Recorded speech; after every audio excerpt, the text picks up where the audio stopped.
Hello everyone and welcome back. Today we're talking about the linear inequalities. So again, if you haven't looked at basic inequalities, make sure to watch that video first before trying this one out. Before we begin, we need to remind everyone that when there are no equal signs in our inequality, that means our end result will result in a broken or dashed line. But if you do have equal sign, let's say it's greater than or equal to, where they have that line underneath, then that means our end graph would have a solid line. We're going to go over a couple examples to go through the steps and how do you graph linear inequalities. So the first one here, we have y is less than 2x plus 1. So first of all, pretend that it's with an equal sign.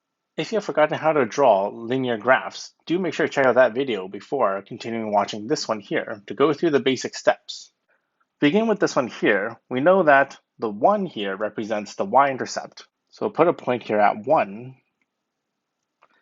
And since the slope here is 2, that means the same as 2 over 1. So that's rise over run. So rise 2, run 1 means 2 up, 1 right, 2 up, 1 right, so on and so forth. Or you can also go 2 down, 1 left, 2 down, 1 left, until you span the whole graph, whatever you like. Now, as a reminder, this one here had no equal sign in the inequality, which means rather than drawing a straight solid line, I'm going to draw a straight broken or dashed line. So in this one here, again, you can just kind of generalize, like so, breaking it apart, hitting on all the key points that you like. So again, here we have a dashed line because of no equal sign in the inequality, and then we put arrows at the end of each side to show that the line goes on forever. Then what we need to do is now take a test point. So here, ideally, if 0, 0 is not on the line, you can use 0, 0, because that's a very simplistic point to test with. Otherwise, just feel free and take any point that's in the top half or the bottom half. So for example, here, 0, 0, you can see here that it would be in the bottom half of this line. So let's take a look at what happens when we test with 0, 0. So we're going to test 0, 0. When we do that, we end up getting 0 is less than 2 times 0 plus 1, which means that 0 is less than 1. Since this is a true statement, then that means that I want to shade the side that contains this point, which we mentioned is the bottom half of this line. So that is how you draw linear inequalities. Let's try this one here, where we have y is greater than or equal to negative 2/3 x plus 2. Again, the b value here is 2, which means I start at a value of y is equal to 2. The slope is negative 2/3, so you can either go 2 down, 3 right, like so, 2 down, 3 right, 2 down, 3 right, 2 down, 3 right. Or you can go in the opposite, which is 2 up and 3 left. Kind of like upstairs or downstairs idea. Again, you can tell this is correct since slope should be going from top down. So as this line is going downwards, we know that it must have a negative slope. The inequality has an equal sign in it, which means that it has to be a solid line.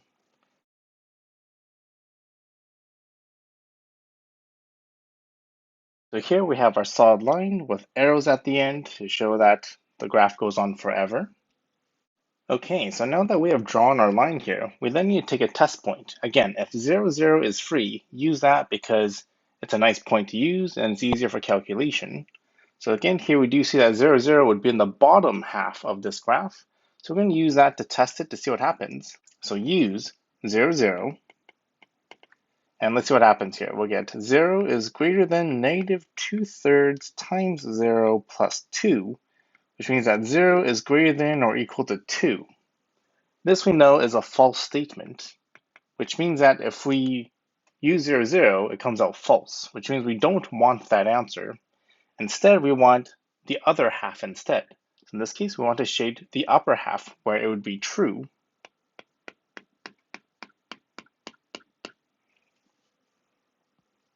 And the shaded region would be your solution to this linear inequality.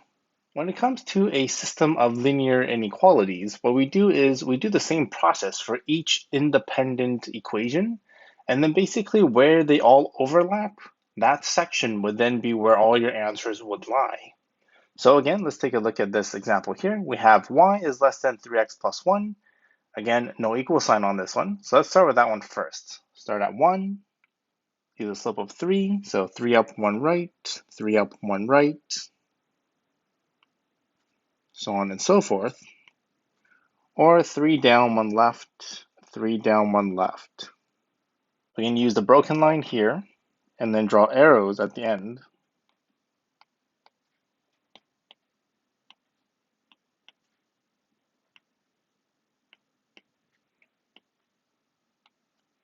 Just a rough sketch for an idea. And then we can take a test point. Again, 0, 0 wasn't used in the line, so we can use 0, 0. So here we can use 0, 0. So then we get 0 is less than 3 times 0 plus 1. 0 is less than 1. That is true, so I'm going to shade the bottom half since 0, 0 worked. So everything down here would be good for this line here. We then take a look at the other equation. Y is less than or equal to 1/2 x plus 3. We start at y equal to 3, and then we use the slope of 1/2. So that's rise over run. So rise 1, up 1, 2 right. So 1 up, 2 right, 1 up, 2 right, 1 up, 2 right, so on and so forth. Or you can go reverse, 1 down, 2 left, like so. This one does have an equal sign, which means that we do need to make it a solid line. So for this one here, we're going to make it solid.